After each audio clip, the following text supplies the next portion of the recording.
This is a really bad scenario. This has kind of happened. I don't like it, and I never would have planned this. Don't go in that barn.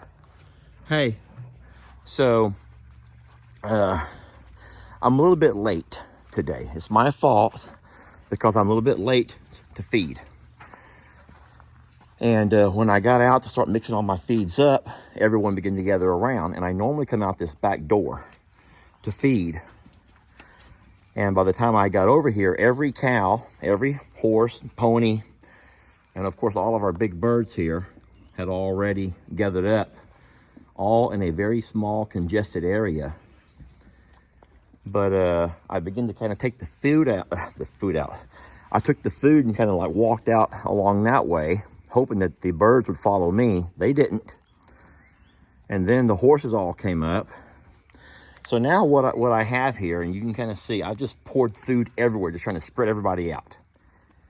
But no matter how much I think they're spread out, they're not spread out enough, because the cows are still going to be mean to the birds. The horses will still be mean to the cows. And so what we have over here is a really bad situation. I am going to take another bucket of feed, go out the front side of the barn, and feed over there. Hopefully I can draw somebody with me, because having everyone congested here together is just a recipe for disaster. So, exciting times. We have our greenhouse and all of our greenhouse materials being delivered today. The problem is this truck cannot make it up the Longhorn Lester driveway. And so what's going to happen is he's going to have to forklift everything up. As you can see, he's already up in front of me. When he called, said he was here, I gave him the code to the gate. So I know that you're probably wondering, why in the world is this guy using the main driveway when we have a service drive that's specially made for deliveries? And that's because it's rained 10 inches last week. And the pasture, the new spillway, all of the work around the pond has made that pretty slippery and pretty slick. And I don't have a fear of him getting stuck, but just kind of starting to spin, and we don't want that. We want to avoid that if we can. So I did drive my tractor over just to kind of make sure that it was solid enough, and that's when I determined that we're going to do this the easy way and just go right up the driveway.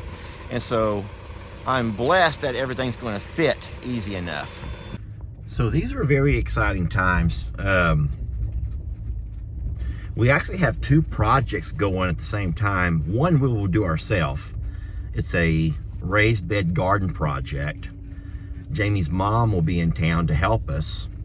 And then the second project, we're going to have to hire out for. But we're going to use the same guy who helped build the carport for the RV, the big overhang there. And we like that guy. He's good. He's real good. So let me get off this phone, get up here and help this guy and show him where to unload everything.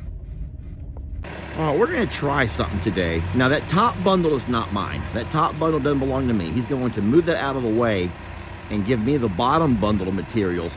But there's nothing in that that's over 12 feet. And so we think that we can get it up the driveway here.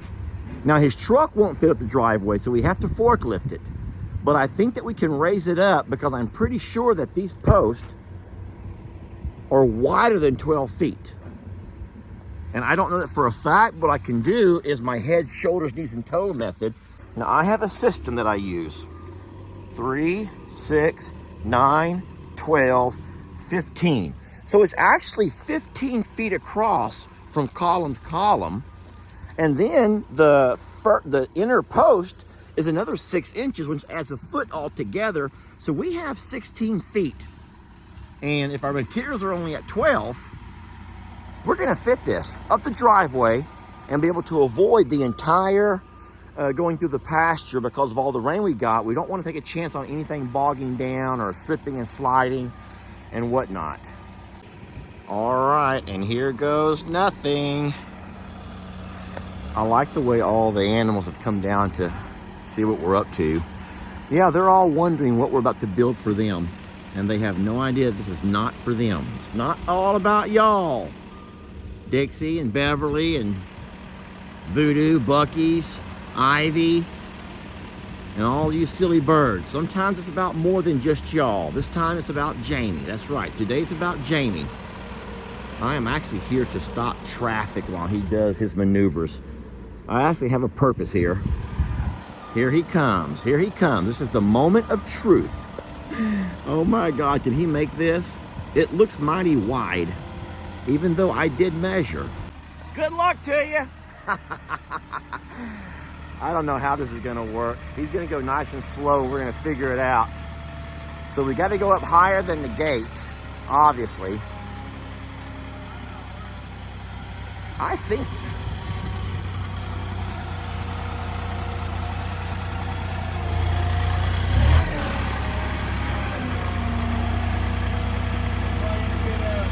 think you're gonna make it. What? No, you're good. Keep going. Just get over the gate. I think that's good right there. Are you nervous? Oh, I see what you're worried about, the top of your lift. Oh, sheesh. We going through here? Okay. Well, that didn't work. That idea did not work at all. We're gonna go ahead and come in the service drive. That did not work at all. Yeah, I feel pretty embarrassed. I forgot that forklift had that boom in front of it that had to go up. Anyway, we're gonna make it. We're gonna go this way.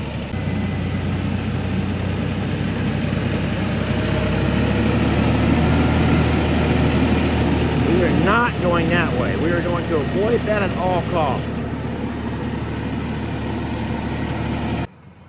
All them birds need to move. See, they think it's all about them. All about them, and that poor guy's having to go so slow because these birds. Let's go! Y'all move! Sheesh. How embarrassing is this? I'm sitting here with my favorite girl, Wanda.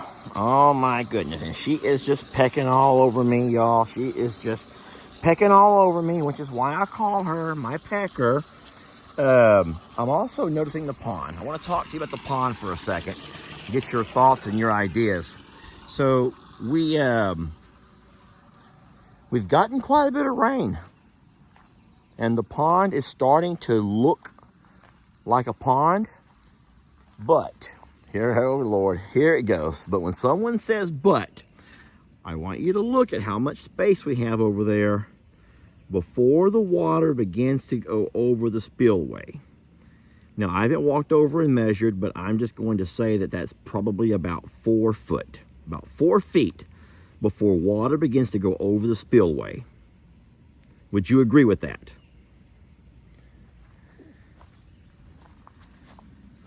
It appears as though we might need about 4 feet before water gets up to the rock along this way. Would you also agree with that? So I'm feeling pretty good. I'm feeling pretty good.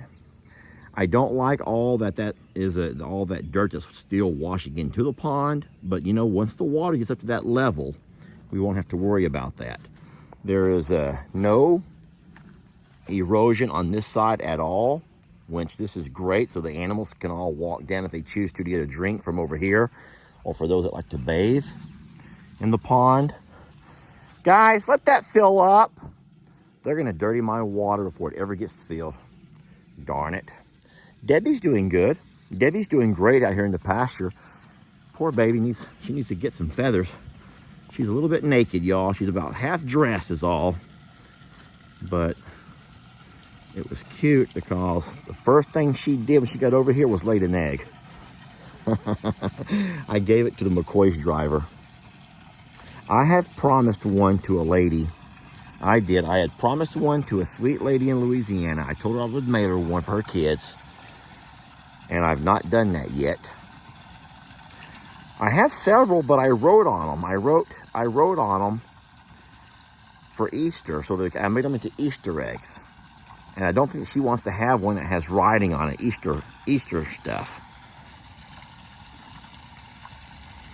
So, yeah, we always put scripture, biblical scriptures on our Easter eggs so that when the kids find them, they're kind of forced to read the Bible.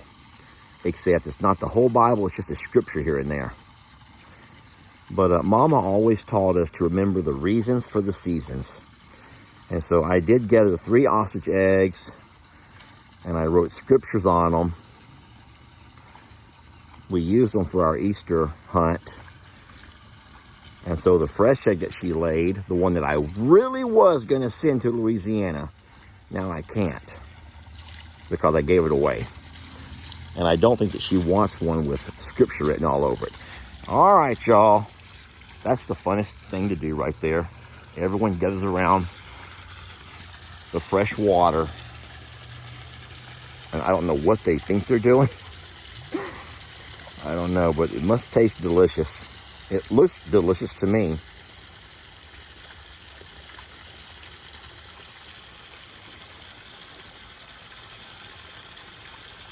I love them. They're really good for nothing, y'all. Seriously, they're I don't know how to say it the nice way, but they're really good for nothing. But I love them. And so I think most of us can admit that we have pets that are really good for nothing.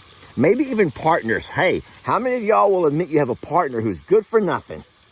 I'm not saying that. I got a great partner who's good for lots of things. But how many of us have a partner who's good for nothing, but we love them anyway? Yep. Careful what you say, guys, because the internet, you can't erase it. It's there forever. Y'all do know that, right? You think you can delete it, but somewhere in some government building, there's a server that's capturing all of your information.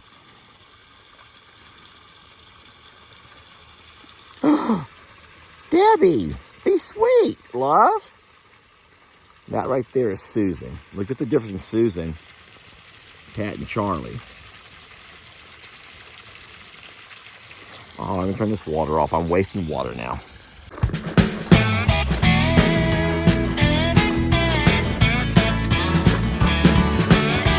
Don't let your troubles fester. Come watch Longhorn Lester. Yeah, something like that.